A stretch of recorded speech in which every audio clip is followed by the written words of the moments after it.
trastorno afectivo bipolar. Vamos a estar hablando de este tema porque precisamente existe mucha dificultad por parte de la población para poder tener claro cuando estamos en presencia de un trastorno afectivo bipolar, y uno escucha con frecuencia y con mucha facilidad decir no, fulano es bipolar, tal persona tiene un trastorno bipolar o tal persona tiene bipolaridad. Es importante poder determinar cuando estamos en presencia de un trastorno afectivo bipolar, porque el trastorno afectivo bipolar es un trastorno grave. No porque una persona en algunos momentos determinados de la vida tenga fluctuaciones en el estado de ánimo, es que estamos en presencia de un trastorno afectivo bipolar. Existen dos tipos de trastorno afectivo bipolar. Está el trastorno afectivo bipolar tipo 1 y está el trastorno afectivo bipolar tipo 2, y estos dos trastornos cursan relacionados a veces con otras enfermedades médicas y tienen características que los distinguen. Cuando hablamos de un trastorno afectivo bipolar, estamos hablando de dos presentaciones clínicas que pueden actuar, se pueden presentar separadas o se pueden presentar también ciclando, es decir, que se presente un tipo y después inmediatamente se presente otros. A veces varían durante el mismo día en varias ocasiones y a veces varían con intervalos de tiempo de semanas, incluso meses.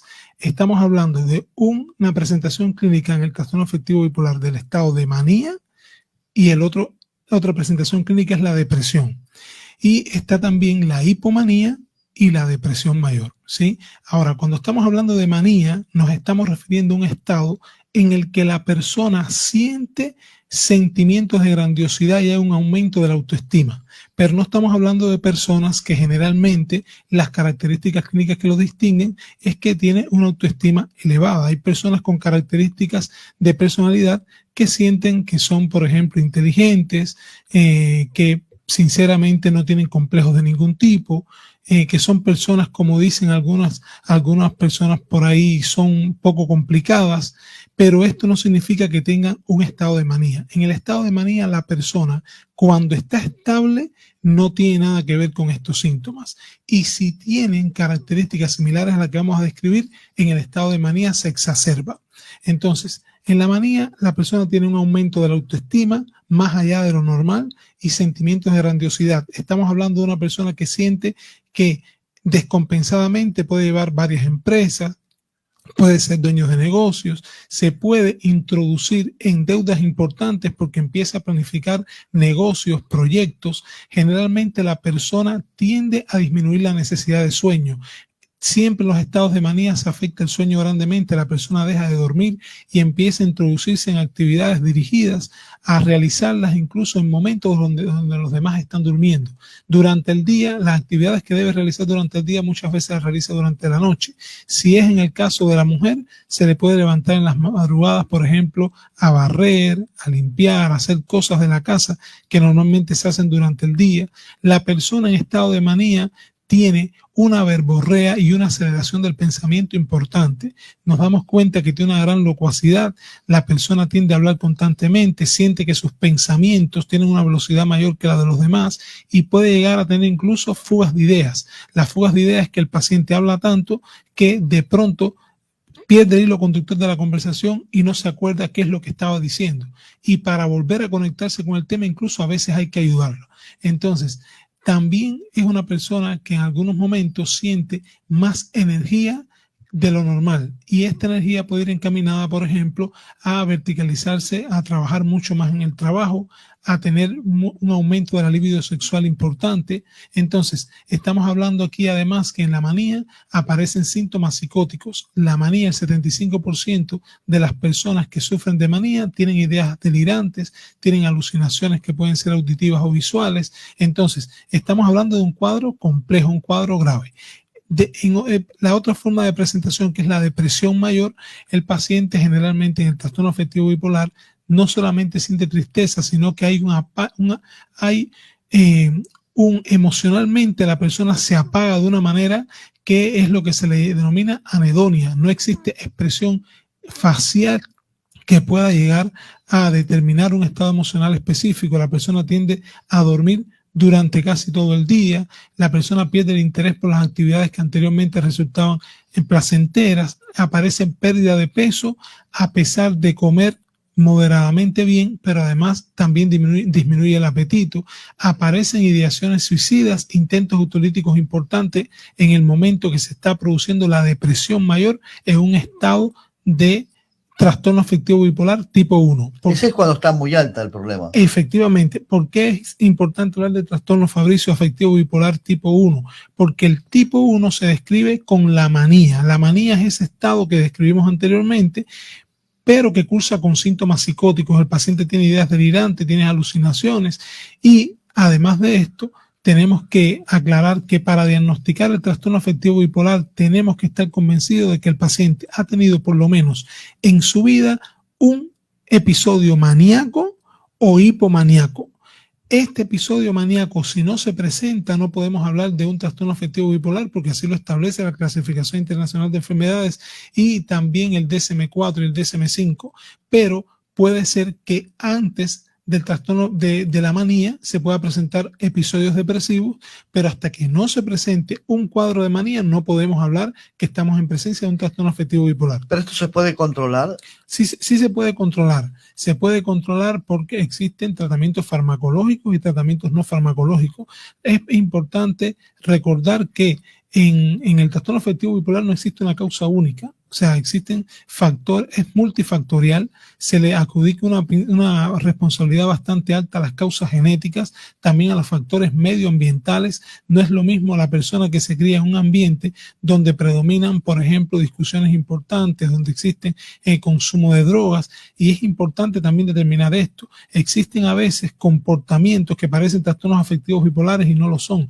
Por ejemplo, una persona que esté consumiendo drogas, puede ser que en el momento en que está en abstinencia fluctúe su estado de ánimo, pero sin embargo cuando ya pasa el proceso de abstinencia ya desaparece todo y no estamos hablando precisamente de un trastorno afectivo bipolar.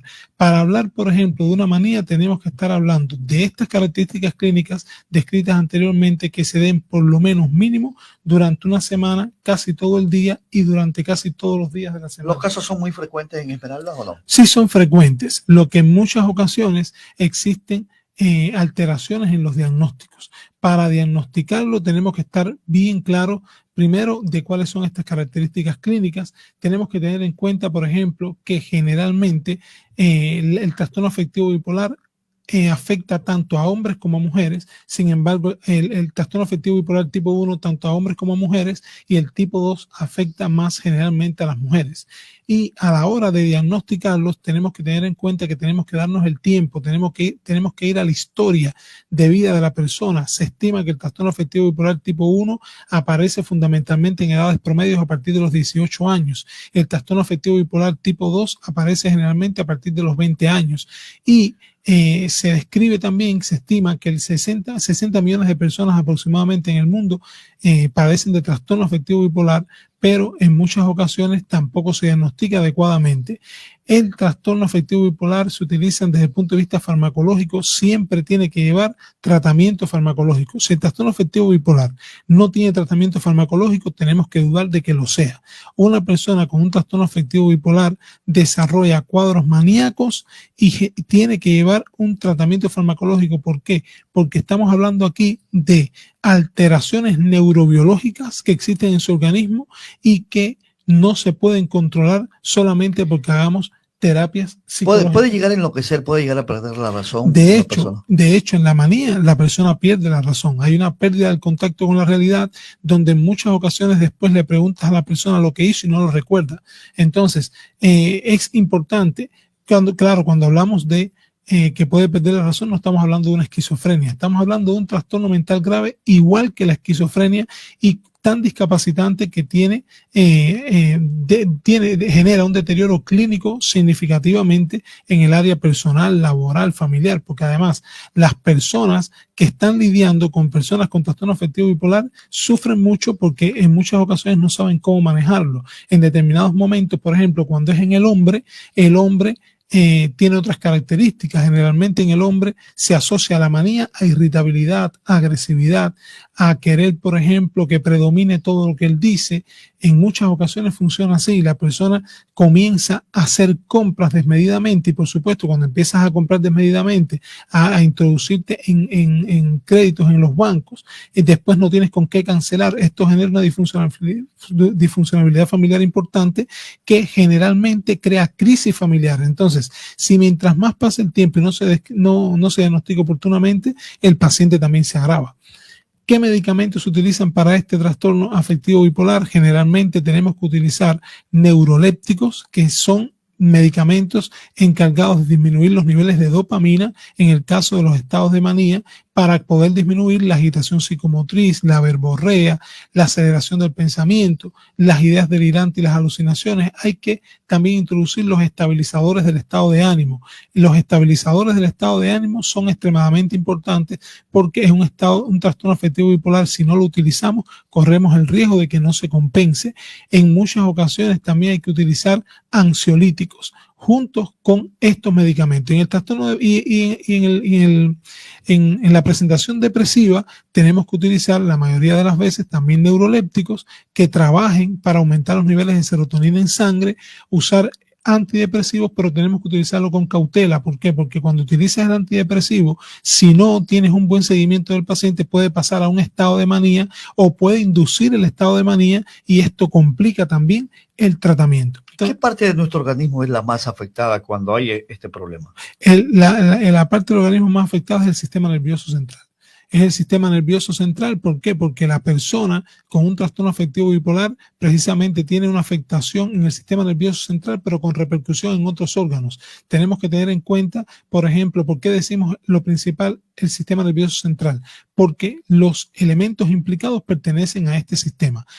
Pueden existir otras enfermedades asociadas. Puede ser que el trastorno afectivo bipolar se asocie, por ejemplo, con una diabetes mellitus, con una hipertensión arterial, con trastornos cardiovasculares. Ahí más complicado. Ahí es más complicado. Es más complicado porque incluso a la hora de trabajar se puede incluso también asociar a enfermedades crónicas no diagnosticadas, como pueden ser enfermedades, por ejemplo, hepáticas. Una vez que existe una enfermedad hepática, hay que tener cuidado en cómo también prescribimos los estabilizadores de estado de ánimo, porque muchos son hepatotóxicos. Es decir, que hay que tener todo esto en cuenta para poder tratar adecuadamente al paciente con un trastorno afectivo bipolar. Y, muy importante, la psicoterapia en enfoque psicosocial. Tenemos que recordar siempre que los pacientes con un trastorno afectivo bipolar, aunque usen medicamentos, tenemos que trabajar con el manejo de sus pensamientos, de cómo perciben el mundo, cómo consideran que el mundo los percibe a ellos, porque hay mucha estigmatización con este trastorno y en muchas ocasiones no solamente el estigma es para las personas que están afectadas, también es para la familia. La familia tiene vergüenza del paciente. La familia en muchas ocasiones no quiere salir con el paciente, en muchas ocasiones lo esconden a veces, no quieren enfrentar esta realidad. Así es, lo esconden también. Ahí se agrava. Y ahí se agrava. Entonces, es importante poder tener un buen enfoque psicoterapéutico y psicosocial para poder ayudar a la familia y al paciente. Por esto y muchos más. Sí, salud mental siempre es mucho más que solamente tratamiento farmacológico o tratamiento no farmacológico donde se incluye la psicoterapia. Tenemos que ver al individuo como un individuo integral para poder ayudar efectivamente. Estamos ubicados en la calle Nelson Ortiz 101 entre Barbisotti y Avenida del Pacífico, en el sector Las Palmas, allí en el Centro de Atención Integral en Salud Mental Chalón. Nos pueden ubicar en los números 0994 20 87 57 o los números 0985 5407 64. Ahí estaremos gustosos de poder atenderles. Les pedimos que siempre que puedan nos escriban mejor por WhatsApp, más que llamarnos, porque a veces estamos muy ocupados y quizás nos cueste trabajo responder la llamada, pero a través del WhatsApp la comunicación es mejor para los agendamientos. Muchas gracias.